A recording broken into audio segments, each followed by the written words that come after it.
तुम्ही बघितलंय हेक्झोज, ग्लुकोज बघितलंय, डेक्स्ट्रोज बघितलाय, ग्लुकॉन डी बघितलाय. काय आहे हे ग्लुकॉन डी, कशासाठी वापरतात? कोणी कोणी बघितलंय? सगळ्यांनी बघितलंय. सहलीला वगैरे जायचं असेल, लांब कुठेतरी ट्रेकिंगला जायचं असेल तर आपल्याला रेकमेंड करतात ग्लुकॉन डीचं एक पाकिट घ्या. पाण्याची जी बॉटल आहे प्यायचं पाणी, त्याच्यामध्ये गरज पडली तर मिक्स करायचं, हलवायचं आणि प्यायचं. स्पोर्ट्स पर्सनला हा वारंवार द्यावा लागतो.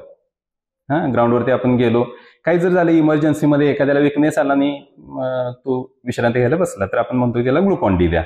हा ग्लुकॉन डी म्हणजे इतर काही नाही आहे, this is a solution of D glucose.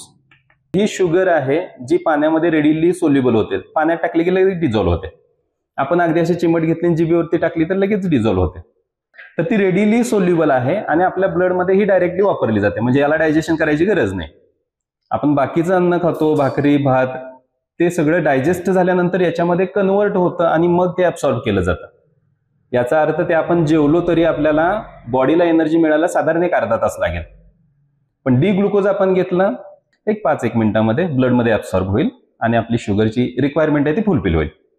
तर हा आहे डी ग्लुकोज, म्हणजेच जो आपण हेक्झोजचे एक्झाम्पल आता घेतलंय तो.